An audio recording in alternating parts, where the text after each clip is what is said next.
Xin chào các bạn đã quay trở lại với kênh Du Mục Tri Quán. Hôm nay, chúng ta sẽ bay đi Vancouver để tham dự lễ Quốc khánh Canada, tại bến cảng lớn nhất nước này.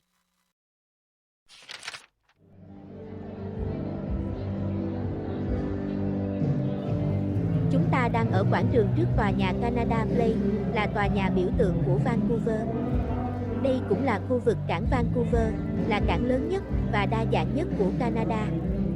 Nhiều hoạt động sẽ diễn ra tại đây vào ngày 1 tháng 7 này, kéo dài từ 11 giờ trưa đến 6 giờ tối, để chào mừng Quốc khánh lần thứ 156 của Canada.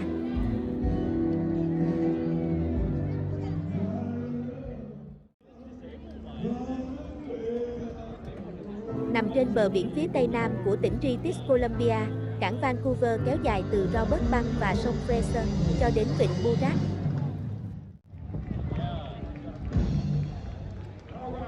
Về mặt địa lý, cảng Vancouver bao gồm hơn 16.000 hecta mặt nước, hơn 1.500 hecta đất liền và hàng trăm km bờ biển. Cảng cũng tiếp giáp với 16 đô thị và giao cắt các lãnh thổ truyền thống và vùng đất hiệp ước của dân bản địa Coast Salish.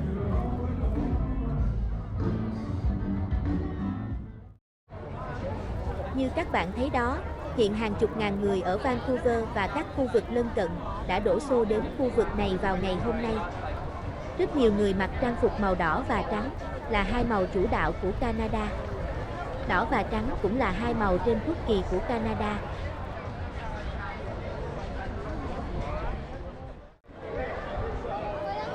Ở đây có hai chú đi cà kheo, cùng chơi và chụp ảnh với trẻ em. Một trong hai chú mặc trang phục của vận động viên khúc côn cầu. Khúc côn cầu là môn thể thao được ưa chuộng nhất của Canada và được xem là môn thể thao mùa đông chính thức của quốc gia. Khúc côn cầu trên băng được phát triển ở Canada vào những năm 1800. Nhiều thanh thiếu niên Canada chơi khúc côn cầu mọi lúc mọi nơi, tùy hoàn cảnh của mình, như chơi ở trường học hay tham gia một giải đấu chuyên nghiệp. Một số khác chơi trên những con phố ít xe qua lại, từ đó hình thành môn khúc côn cầu đường phố. Cảng Vancouver có kích thước tương đương với 5 cảng lớn tiếp theo của Canada cộng lại. Với 29 điểm cập cảng chính, cảng có thể xử lý nhiều loại hàng hóa đa dạng nhất ở Bắc Mỹ, như hàng kiện lớn, container, hàng rời, hàng chất lỏng, ô tô và tàu du lịch.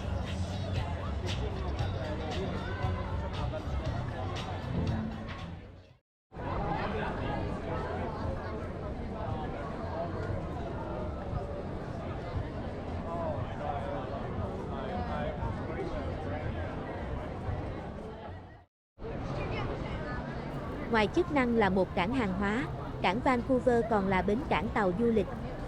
Cảng có thể tiếp nhận 3-4 tàu du lịch siêu to khổng lồ cùng một lúc. Vancouver liên tục được xếp hạng là một trong những thành phố đẹp nhất trên thế giới.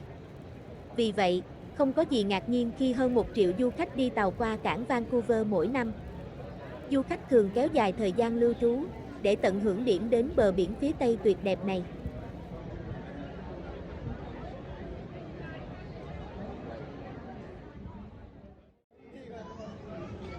Trong số những người tham gia lễ hội Quốc khánh Canada hôm nay, chắc chắn sẽ có những du khách đổ xuống từ những tàu du lịch đang neo đậu tại đây.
Đây là tàu du lịch mang tên Conindum.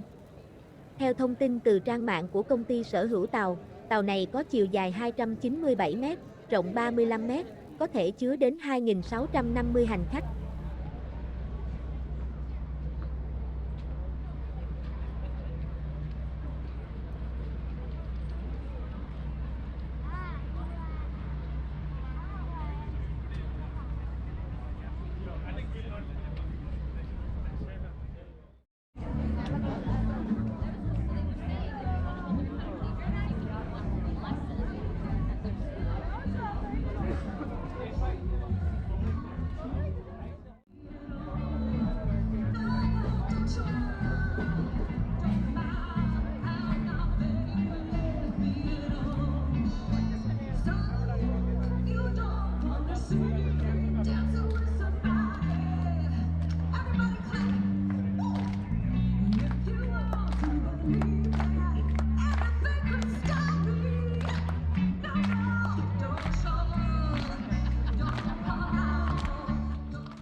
I think my dreams are made of this, honestly. Thank you so much for coming down.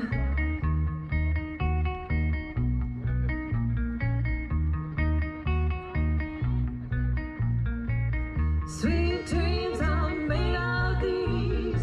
Who am I to disagree? Travel the world and sail our seas. Everybody's looking for something. Some of them want to use you.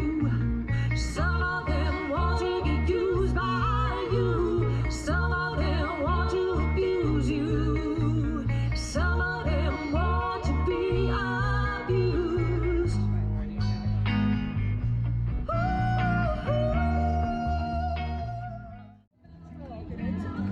Đây là một tàu du lịch khác. Theo thông tin từ trang mạng của công ty sở hữu tàu này có chiều dài 289 m, rộng 57 m, có thể chứa đến 2.600 hành khách và 1.150 nhân viên. Tàu được hạ thủy ngày 26 tháng 5 năm 1998. Ngoài những hoạt động dành cho người lớn, các nhà tổ chức cũng có những hoạt động bổ ích dành cho trẻ em. Và đây là một trong số đó. Tại tụ điểm này, các em yêu thích âm nhạc có thể chơi trò đánh trống, hoặc bắt đầu làm quen với trống, dưới sự hướng dẫn của các tình nguyện viên. Bây giờ, chúng ta quay trở lại khu vực sân khấu chính, để chờ xem phần trình diễn ca nhạc tiếp theo. Có rất nhiều người đang ngồi chờ tại đây, dưới cái nắng khoảng 28 độ C.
Thank you.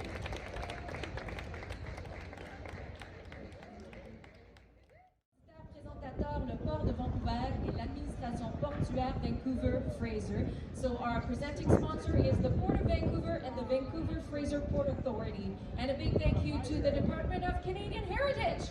Yes, and I want to thank Emily just for being a great co-MC.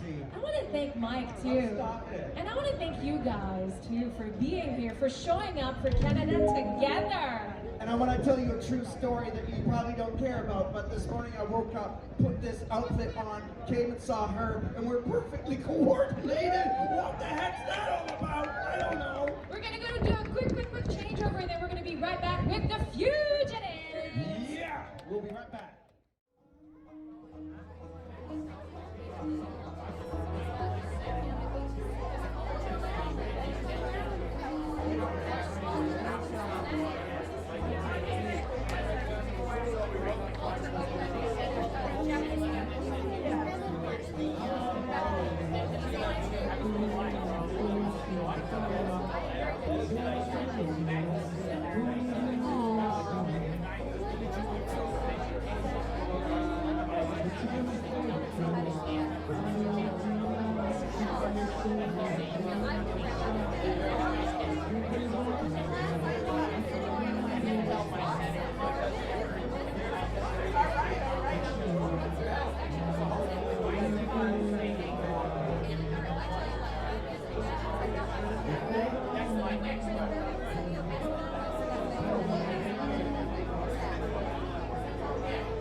Tại các lễ hội ở Canada, thường có sự hiện diện của các đơn vị quân đội. Họ có mặt ở đây, không phải để bảo vệ cho lễ hội, mà là để cung cấp thông tin cho công chúng về các ngành nghề thuộc quân đội. Ở Canada, tham gia quân đội là tự nguyện. Họ hy vọng rằng, những thông tin đó sẽ giúp tăng số lượng và chất lượng những người tình nguyện tham gia quân đội.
Đây là một tụ điểm vui chơi khác dành cho trẻ em.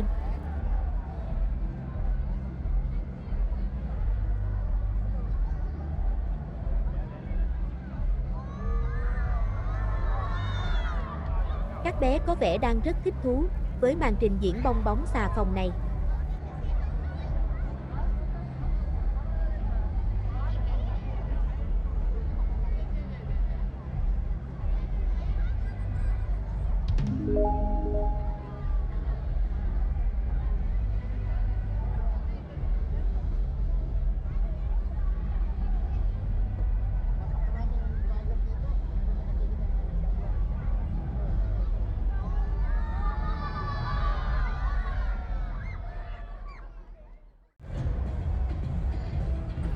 Một thứ không thể thiếu tại các lễ hội ở Canada là ẩm thực đường phố.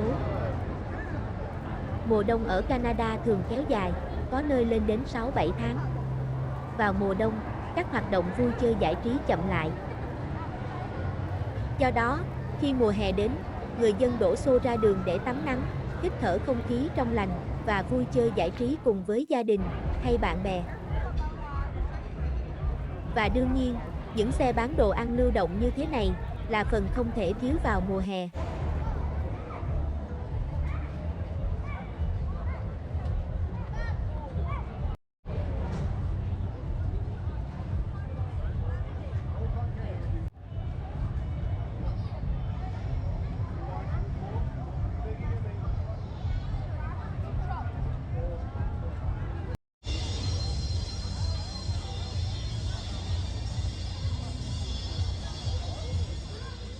Cũng giống như quân đội, các lực lượng cứu nạn, cứu hộ 911 cũng hiện diện tại các lễ hội để giới thiệu và thu hút sự chú ý của công chúng về ngành nghề của mình.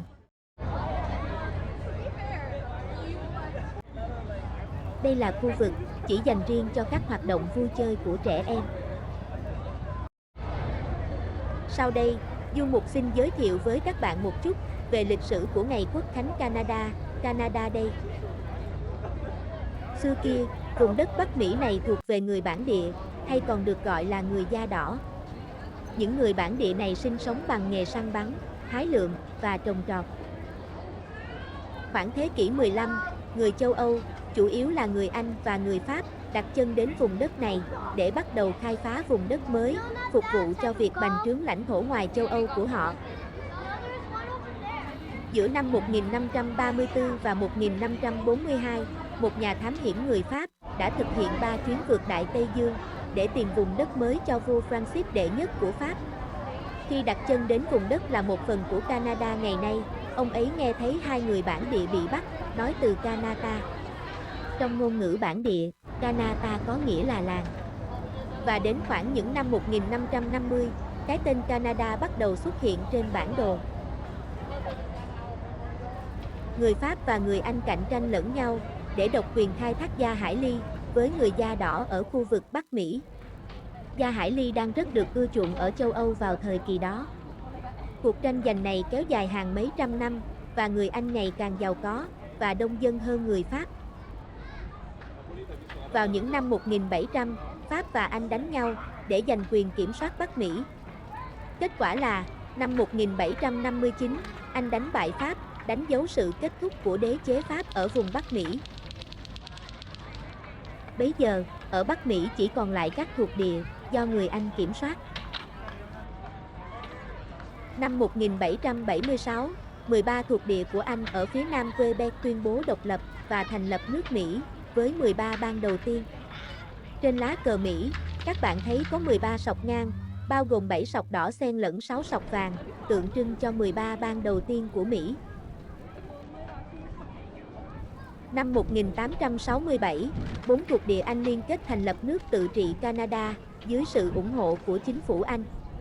Quốc hội Anh thông qua đạo luật Bắc Mỹ thuộc Anh cùng năm đó, công nhận một nước mới.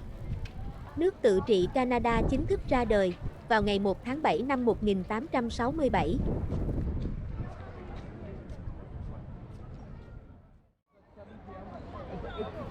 Đây là tòa nhà Canada Place, nhìn từ xa giống như một chiếc du thuyền, với đầy đủ ống khói, mũi tàu, cánh buồm.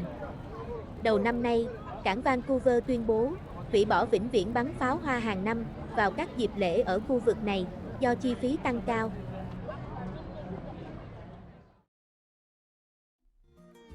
Hãy chia sẻ và đăng ký để cập nhật nhiều clip mới thú vị hơn các bạn nhé.